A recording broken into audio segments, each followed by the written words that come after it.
1 Roi 19, 21.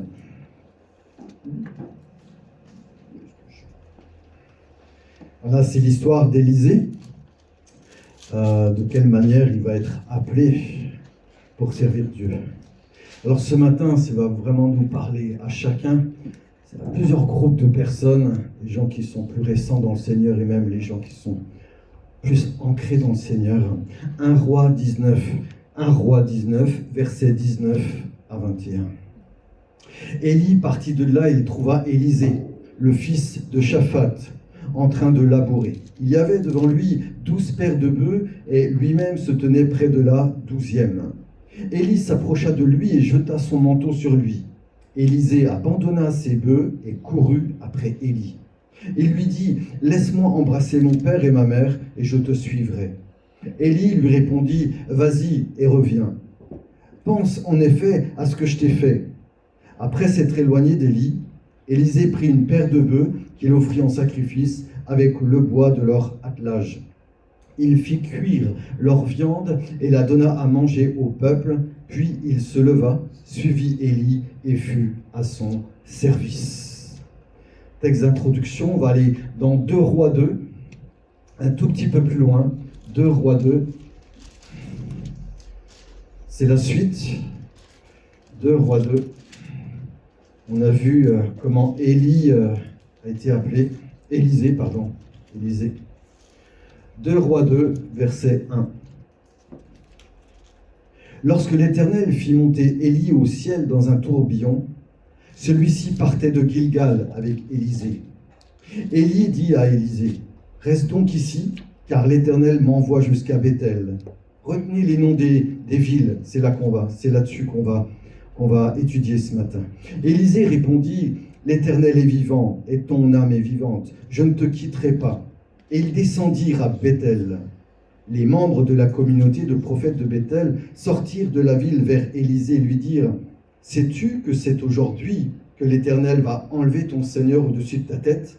Il répondit, « Moi aussi je le sais, taisez-vous. » Élie lui dit, « Élisée, reste donc ici, car l'Éternel m'envoie à Jéricho. » Il répondit, « L'Éternel est vivant, ton âme est vivante, je ne te quitterai pas. » Ils arrivèrent à Jéricho.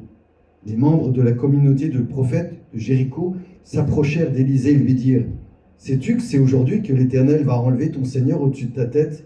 Il répondit, « Moi aussi je le sais, taisez-vous. » Élie lui dit, « Reste donc ici, car l'Éternel m'envoie vers le Jourdain. » Il répondit, « L'Éternel est vivant, ton âme est vivante, je ne te quitterai pas. » Et ils poursuivirent tous deux leur chemin. Il y eut 50 membres de la communauté de prophètes qui vinrent se poster face à eux deux, à une certaine distance, tandis qu'eux-mêmes s'arrêtaient au bord du Jourdain. Élie prit alors son manteau, l'enroula et en frappa l'eau. Il se sépara, ils traversèrent tous les deux à pied sec. Une fois qu'ils eurent traversé, Élie dit à Élisée, « Dis-moi ce que tu veux que je fasse pour toi avant d'être enlevé loin de toi. » Élisée répondit, « Qu'il y ait sur moi une double part de ton esprit. » Élie dit, « Tu demandes quelque chose de difficile. Toutefois, si tu peux me voir pendant que je serai enlevé loin de toi, cela t'arrivera, sinon cela n'arrivera pas. » Alors il continua à marcher tout en parlant. Un char et des chevaux de feu les séparèrent l'un de l'autre, et Élie monta au ciel dans un tourbillon. Élisée regardait tout en criant, mon père, char et cavalerie d'Israël. » Puis il ne le vit plus. Il prit alors ses habits et les déchira en deux. Il ramassa aussi le manteau qu'Élie avait laissé tomber et repartit. Il s'arrêta sur la rive du Jourdain, prit le manteau qu'Élie avait laissé tomber et frappa l'eau, et dit, « Où est l'Éternel, le Dieu d'Élie ?» Lorsqu'il frappa l'eau, il se sépara aussi et il put. Elle se sépara aussi et il put traverser. Amen. Amen. Seigneur, ce matin, j'apporte ta parole. Avec ce texte, Seigneur, sur Élie et Élisée. Merci, Seigneur, que tu bénis ta parole, qu'elle nous fasse du bien, qu'elle nous change, qu'elle nous transforme. Ce matin, tu nous parles à chacun, Seigneur, que nous ouvrons nos cœurs maintenant pour recevoir, pour réceptionner ta parole. Sois loué, sois béni. Je bénis tous mes frères et sœurs ce matin. Merci que tu me donnes sagesse et que tu m'aides à m'exprimer ce matin. Au nom de Jésus. Amen. Vous voyez, dans le texte, on parle de 4 endroits. Jeudi, notre frère René, qui a parlé de la montagne, d'être un homme de montagne, j'ai beaucoup aimé. Et eh bien, ce matin, moi, je vais vous parler de 4 endroits qui sont significatifs dans notre vie. Et le premier endroit, ça va être Gilgal, où tout a commencé pour Élisée, en fait. Alors Élisée, qui était Élisée? On l'a lu dans 1 Roi 19, c'était un cultivateur, fils de Shaphat. Et pendant qu'il labourait son champ, en fait, avec ses 12 paires de bœufs, Élie est venu jeter son manteau sur lui. Élie, c'était un grand prophète. Il est venu le chercher, il était conduit par Dieu pour le succéder. Et quand on lit dans le texte, c'est que là où il est venu chercher Élisée, il y avait une école de prophètes. Il n'est pas allé dans l'école de prophètes, Élie. Il a été chercher Élisée dans les champs. C'est beau, hein? Je trouve que il n'a pas été dans l'école de prophètes. C'est maintenant qu'il a été dans le champ chercher Élie. Parce que Élie, c'est Dieu qui l'avait préparé à ça. Alors, Élisée vient d'un milieu rural et aisé. Il n'était pas encore prophète. Son appel souligne la transition brutale. Comme nous, les chrétiens, en fait, on passe d'un endroit, des ténèbres, à la lumière. On passe des ténèbres au ciel. On passe de la puissance de Satan à la puissance de Jésus-Christ. Et lui, c'est pareil. Il était dans son champ avec ses bœufs, rien à voir. Certainement qu'il avait la foi, parce que Dieu ne l'aurait pas appelé aussi. C'était un homme qui avait la foi, un jeune homme qui avait la foi. Élisée. C'était un jeune homme qui avait la foi, et certainement que dans son cœur, déjà, il ressentait cet appel. Au bout d'un moment, Élie est venu, il lui a jeté son manteau en disant « Maintenant, viens et suis-moi ». Le fait de quitter son attelage de 12 paires de bœufs symbolise l'abandon de toute sécurité matérielle. Élisée a tout abandonné. Ça ne vous rappelle pas quelque chose? Qu'est-ce que Jésus dira? C'est quand il va dire à ses disciples que celui qui veut me suivre, il abandonne tout.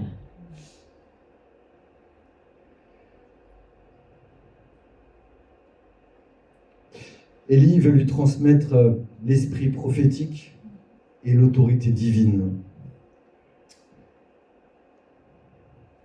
Amen. Amen. Vous êtes bien calme ce matin. Élisée manifeste un engagement total. On le voit, hein, quand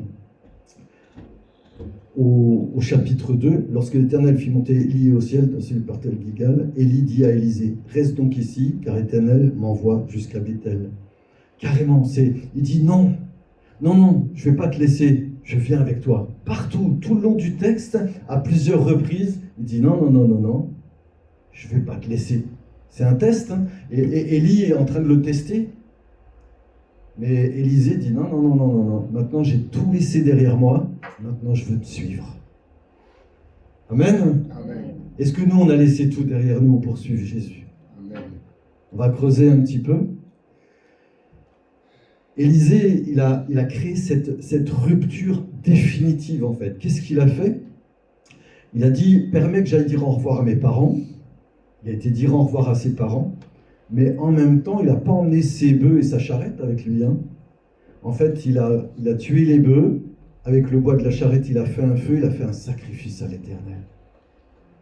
Il a tout laissé, il ne pouvait même pas reprendre. Un peu comme la mer... Quand les Israélites sont passés à travers la mer, ils ne pouvaient plus faire marche arrière. Élisée, c'était pareil. Et lui, il n'en avait pas envie de faire marche arrière. Il était avec Élie, le grand prophète. Disponibilité et obéissance. Il n'a même pas négocié avec Élie. Élisée, il n'a pas négocié. Élie lui a dit, viens, suis-moi. Il a juste dit, je veux dire au revoir à mes parents et j'arrive. Il n'a même pas négocié. Nous, des fois, ça ne vous arrive pas de négocier, des fois, avec Dieu? Hein? On négocie trop. Et on y perd beaucoup.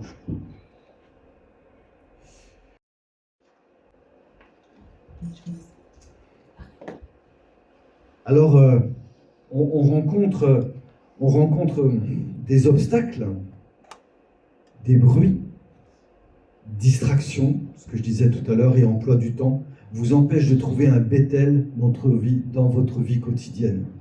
Alors nous, maintenant, on n'est que deux. C'est plus facile, hein, quand on n'est que deux à la maison. Je peux dire à ma femme, écoute, je m'isole dans un coin, je voudrais pas que tu me déranges. C'est plus facile. Quand on a des enfants, c'est un peu plus compliqué. Enfin, quand on a, je veux dire, pas à cause des enfants, mais des journées bien plus remplies, quoi.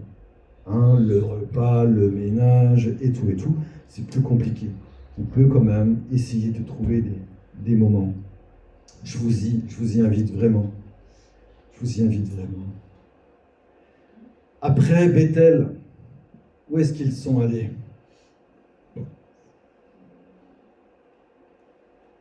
Où est-ce que les murailles sont tombées?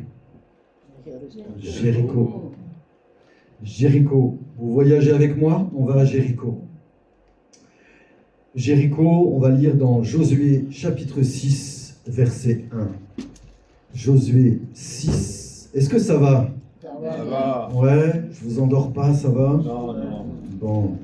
Josué 6, au verset 1. Jéricho était fermé, barricadé devant les Israélites. On n'est pas encore.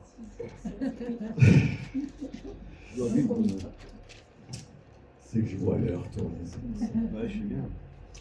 Jéricho était fermé, barricadé devant les Israélites. Personne n'en sortait, personne n'y entrait. L'Éternel dit à Josué, regarde, je livre entre tes mains Jéricho et son roi, ainsi que ses vaillants soldats. Fais le tour de la ville, vous tous les hommes de guerre, faites une fois le tour de la ville. Tu agiras ainsi pendant 6 jours, et on connaît la suite, hein, parce que ça va prendre un peu de temps. On connaît la suite. Dieu va leur dire, le 7e jour, tournez 7 fois autour, et les murailles vont tomber. La puissance de la louange. Mais avant ça, Josué, il a dû obéir.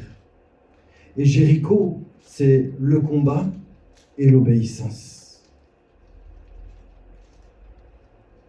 L'obéissance à Dieu.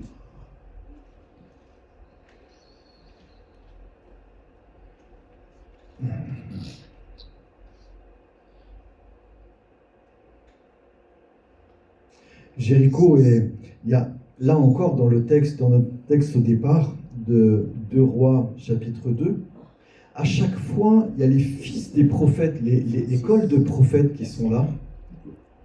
En fait, c'est qu'à chaque fois, Élie emmène Élisée dans un endroit vraiment où c'est un centre spirituel actif.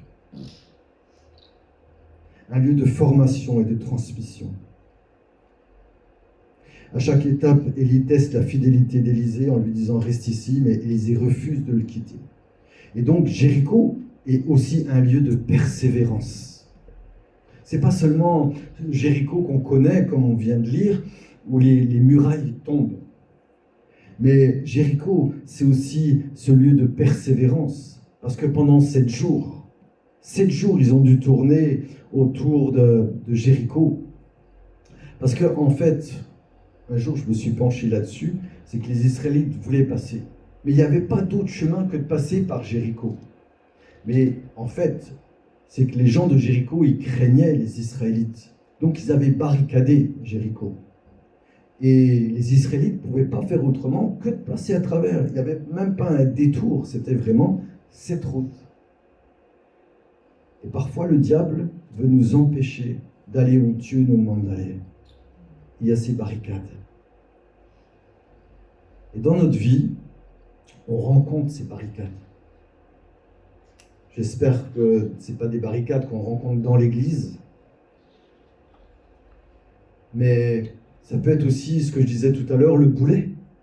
Ce qu'on n'a pas laissé à Gilgal, qui peut être aussi une barricade dans nos vies.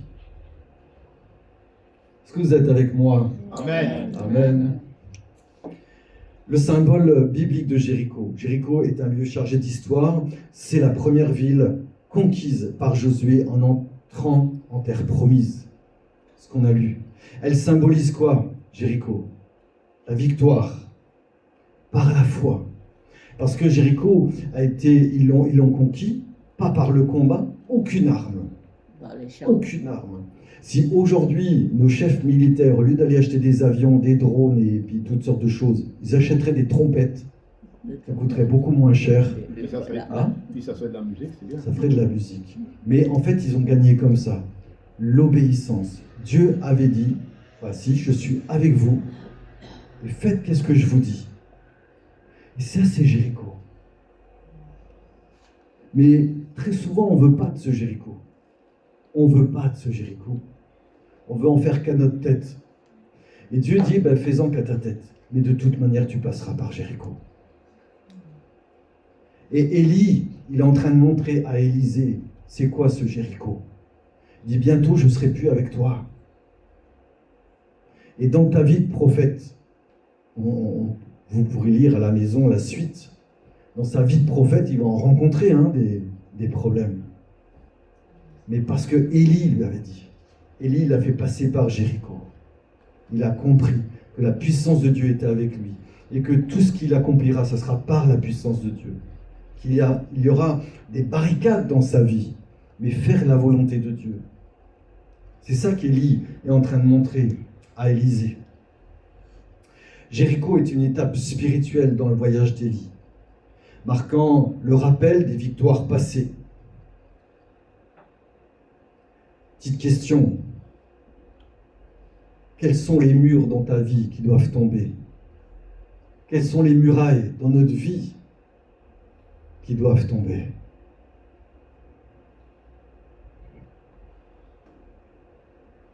On peut faire un petit peu une petite rétrospective dans notre vie.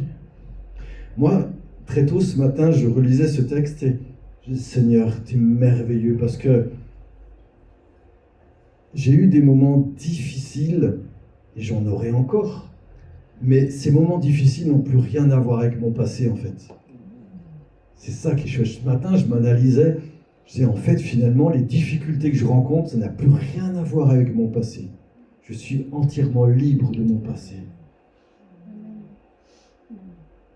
C'est ça qui est chouette. Bien sûr, des difficultés, on en rencontre. On n'est pas parfait.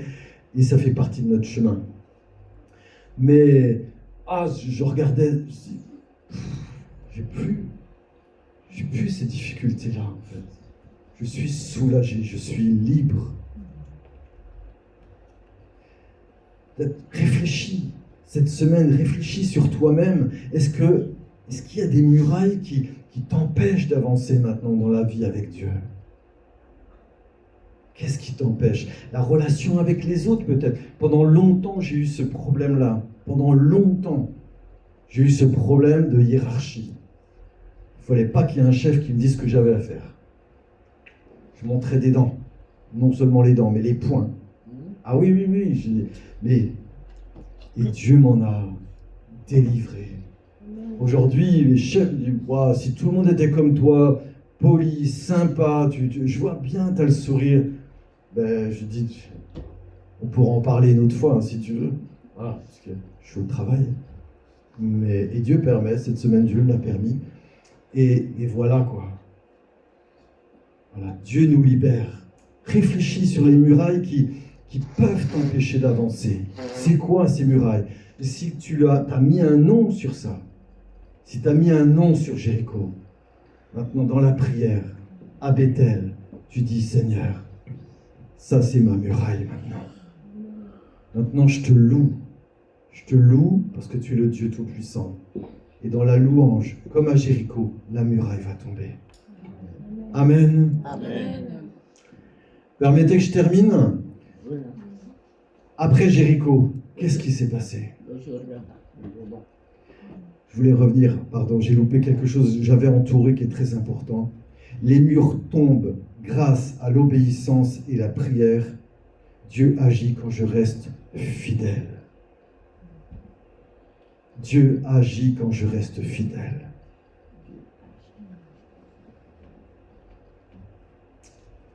Dieu nous a donné une famille aussi. Entourez-vous de cette famille.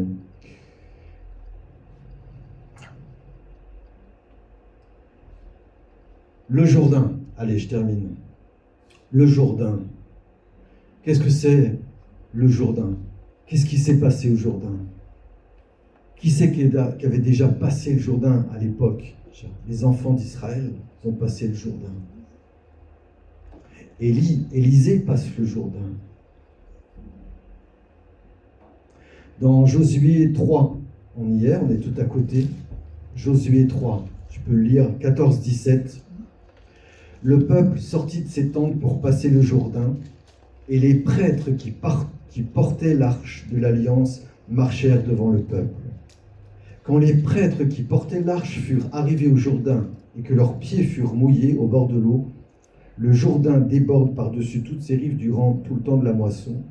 L'eau qui descend s'arrêta et s'accumula à une très grande distance près de la ville d'Adam, qui est située du côté de Sartan. Quant à l'eau qui descendait vers la mer de la plaine, la mer morte, elle fut complètement coupée.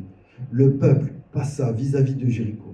Les prêtres qui portaient l'arche de l'Alliance de l'Éternel s'arrêtèrent de pied ferme sur le sec, au milieu du Jourdain, pendant que tout Israël passait à pied sec, jusqu'à ce que toute la nation ait fini de passer le Jourdain.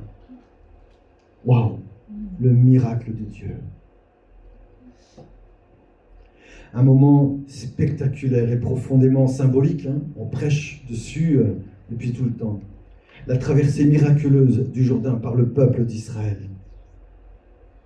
Le Jourdain, c'est Dieu ouvre le chemin. Amen. Amen. Dieu ouvre le chemin. Comme à la mer Rouge, Dieu montre qu'il est capable de suspendre les lois naturelles. Et dans nos vies, on peut se retrouver aussi à des moments où Dieu, c'est lui qui trouve la solution qu'on n'a plus. C'est ce qui vous est arrivé. Dieu, quand nous, on n'a plus de solution, il dit, moi, je l'ai la solution. Juste, tiens-toi devant moi et regarde. C'est ce qu'ils ont fait, les enfants d'Israël. Les prêtres, ils transportaient la présence de Dieu. Qu'est-ce qui s'est passé? Au moment qu'ils ont mis un pied dans l'eau, tout s'est arrêté. Mais nous, qu'est-ce qu'on fait? Souvent, on est sur le bord et on regarde. On regarde. On ne veut pas se mouiller. Et Dieu dit, pourquoi tu ne veux pas te mouiller? Si tu te mouilles juste un peu, tu vas voir ma gloire. Est-ce que tu veux te mouiller ce matin un peu? Amen. Amen. Amen. Amen. Est-ce que tu veux te mouiller ce matin? Amen. Alléluia, gloire à Dieu. Je me sens seul parfois. Non, on est là, on est là. Je vous aime vraiment fort. Dieu peut ouvrir des chemins là où il n'y en a pas, même dans les situations les plus impossibles. Un jour, on avait prêté de l'argent à mes beaux-parents. Et puis ils avaient dit, t'inquiète pas, on te le rendra. Ils étaient dans une grosse panade, quoi. Et puis un jour, on a besoin de cet argent. Et puis je dis à la maman des enfants, je dis, appelle tes parents, voir s'ils peuvent nous rendre une partie de l'argent. Puis elle les appelle.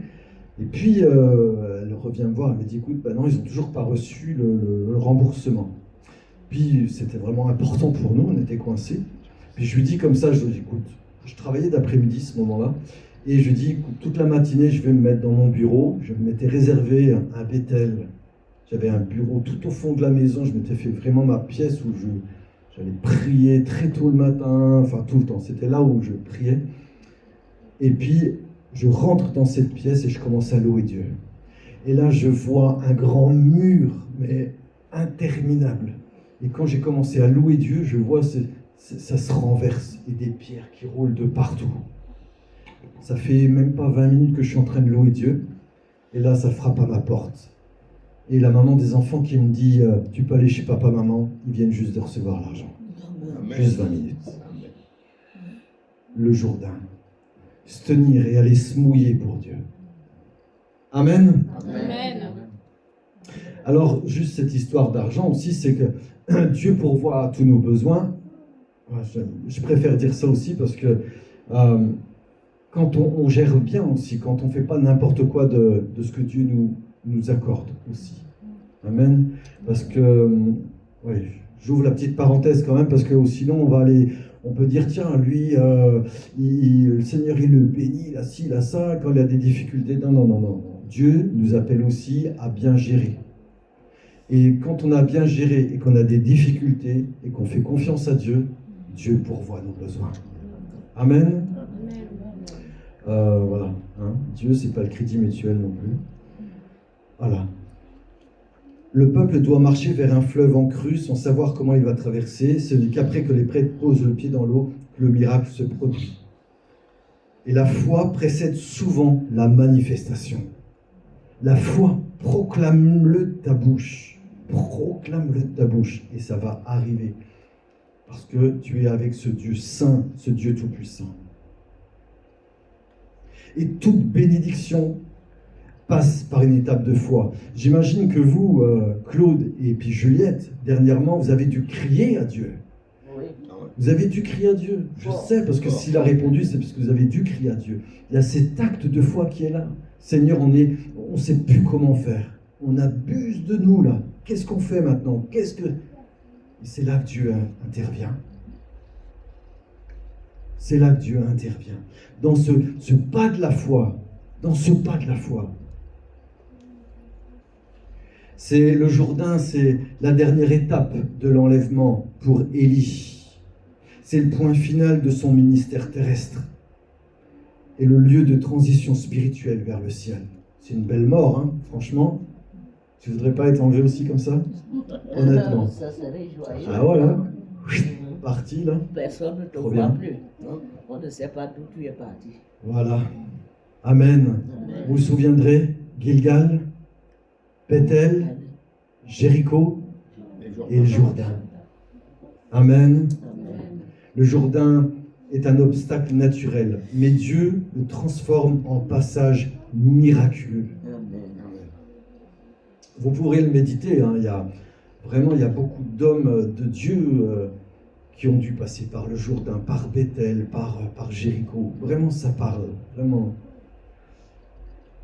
C'est le Jourdain pour Élie, c'est la fin de son ministère et le début d'un autre. Parce que Dieu ne laisse jamais un vide spirituel. Mais Dieu prépare toujours une relève. Dieu prépare toujours une relève. Dieu a toujours un plan B, en fait, hein, pour dire comme ça. Le Jourdain, c'est un lieu de transformation aussi. Vous voyez, quand on revient à notre texte à 2 Rois, qu'est-ce qui s'est passé une fois qu'Élie est parti? Élisée, il a pris le manteau. Il a ramassé le manteau, Élisée. Qu'est-ce qu'il a fait tout de suite après? Il a retraversé le Jourdain. Comment il l'a retraversé? De la même manière qu'au premier passage. L'onction qui était sur Élie, elle est venue sur Élisée aussi. Parce qu'il y avait l'obéissance, il y avait la soumission. Dernière question. Quel est ton Jourdain aujourd'hui? Quel est ton Jourdain aujourd'hui? Qu'est-ce que Dieu te demande comme pas de la foi à faire? Ça, c'est important, hein? Qu'est-ce que Dieu me demande de faire? On a des pas de la foi à faire. Ça peut être le pardon. Je connais quelqu'un très proche qui dit non, je ne pardonnerai pas. Ça se pardonne pas. Qu'est-ce que je te dis? Tu t'avanceras pas. Tu n'avanceras pas avec Dieu. C'est un pas de la foi. Moi, je me souviens avec mon papa, pendant longtemps, hein, j'étais en colère contre lui. Mais au bout d'un moment, j'ai senti que dans la prière, je devais dire, Seigneur, par la foi, donne-moi de l'amour pour lui. Maintenant, je l'ai pris dans mes bras, je lui dis, je t'aime, que Dieu te bénisse. Mais c'est ça en même temps, c'est dire, Seigneur, moi, j'arrive pas à pardonner, mais aide-moi maintenant, remplis mon cœur de ton amour. Ça, c'est les pas de la foi. Je sais que tu me demandes de pardonner. Les enfants d'Israël, ils ont dû traverser le Jourdain. Ils avaient devant eux et en plus, c'est au moment des crues. Donc, ce qu'ils avaient sous les yeux, à mon avis, C'était pas facile. quand on voit une rivière en crue, on n'a pas vraiment envie de la traverser. Hein. Même à Mortagne, il y a un pont, quand elle est en crue, l'eau, elle passe à ça du pont. Même parfois, le pont, il est interdit de le traverser. Alors j'imagine les enfants d'Israël. Mais au moment où ils ont mis le pied, la présence de Dieu était là, la mer, tout s'est arrêté. Où Dieu te demande-t-il d'avancer malgré tes peurs? Quel est le Jourdain quand vous hésitez à traverser en ce moment? Parfois, nous, on voit que l'église, maintenant, ça fait un peu plus d'1 an que c'est ouvert. Devant nous, il y a plein de choses. Ça peut aussi faire peur aussi parfois. Et ce pas de la foi qu'on doit avoir, c'est de faire confiance à Dieu. C'est de faire confiance à Dieu. Amen. Amen. Voilà. Gilgal, je laisse mon passé. Bethel, j'écoute Dieu me parler. Jéricho, je fais tomber les murs. Et le Jourdain, les pas de foi. Et on revient transformé. Amen. Amen. J'ouvre une petite parenthèse dans le texte chapitre 2 Rois 2. Au bout d'un moment, il y a un petit détail. Les fils des prophètes, les jeunes prophètes qui étaient à l'école de prophètes, au bout d'un moment, ils ont dit, quand Élie et Élisée ont traversé, les autres, ils ont regardé. Ils étaient assis et ils ont regardé. Mais dans les versets d'avant, ils n'ont pas dit ça. C'est le seul moment qu'il y a. Et est-ce que parfois, on n'est pas comme ça aussi, à regarder les autres traverser le Jourdain? Je laisse les autres faire. On est tous appelés à traverser le Jourdain. On est tous appelés à faire des pas de la foi. C'est pas parce que tu es là ce matin que c'est bien que tu sois là ce matin. Mais personnellement, on a des pas de la foi à faire.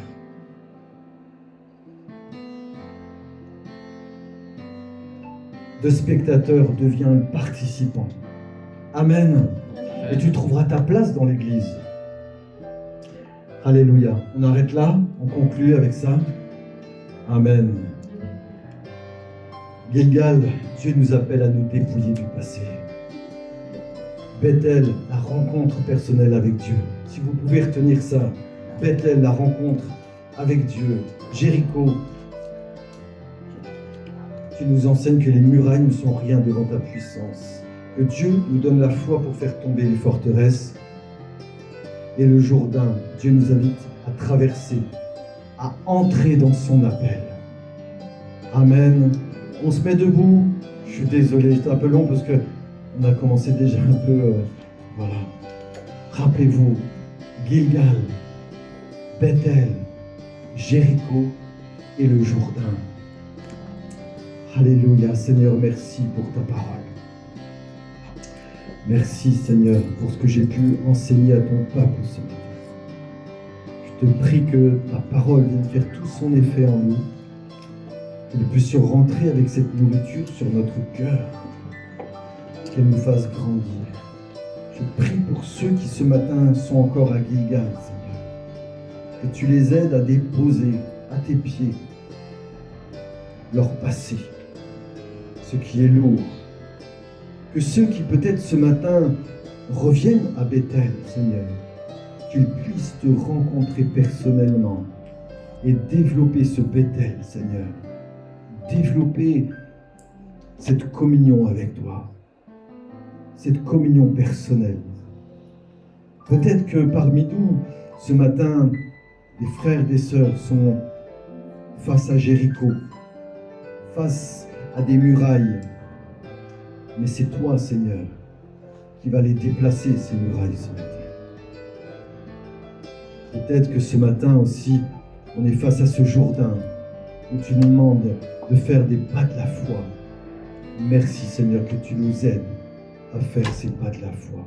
Au nom de Jésus. Amen. Amen. Alléluia. Acclamons le Seigneur. Alléluia. Merci, Jésus.